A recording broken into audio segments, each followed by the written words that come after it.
this guy who has been charged with killing a man by giving him an atomic wedgie is what we're being told. Happen? Yeah. That can happen. Yeah, you evidently can kill a man. And I love this because I think anybody who was picked on as a kid, because, I mean, look at this guy. I mean, tell me he doesn't look like he was like a school bully. He looks like a bully. He looks like a bully, right? But I always thought it was an urban legend that you would die from an atomic wedgie. Brad Lee Davis. By the way, did you call it wedgie or did you call it? There are other terms for it. Wedgie was one of them, but I remember distinctly around our neck of the woods it was called an undie grundy as well. The people would call it. Never heard that. Yeah, it was an undie grundy. You know what wanted a wedgie or an undie grundy? But so this guy took it all the way. He pleaded guilty in May to first-degree manslaughter in the death of Davis St. Clair.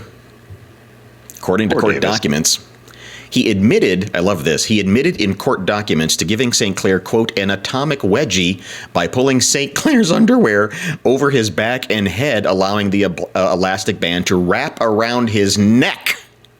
Oh, it was asphyxiation? Yes. Oh, my God. It was like a weird, almost Michael Hutchins situation with your privates and your strangling. So, I mean, that's even more than atomic, I think. I mean, that's like thermonuclear wedgie. Well, I'm trying to think. So okay. So I'm just trying to envision. So he grabs and he pulls him over. Oh, okay. So once he gets it, he pulls it all the way over to here. Yes. To where. Yes. Oh my God. That's nuclear. That's past atomic. I mean, because atomic would just be covering your eyes.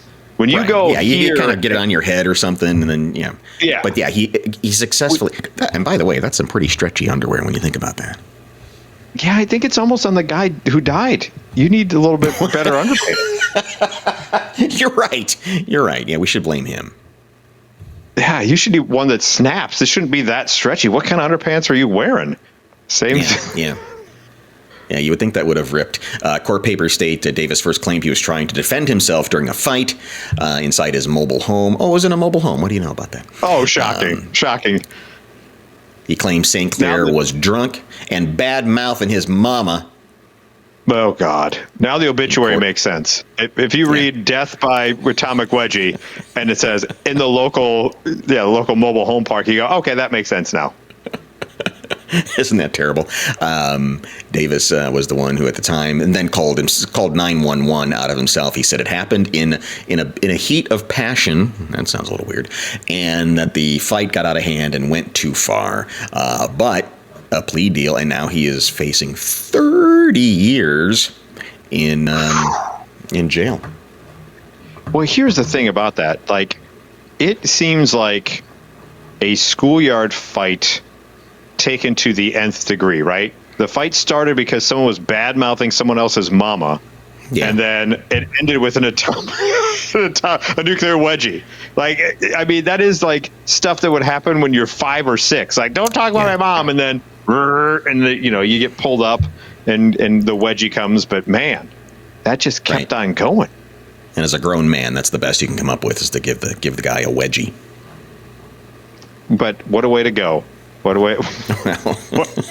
What a way to go, huh? How do you explain that to everybody?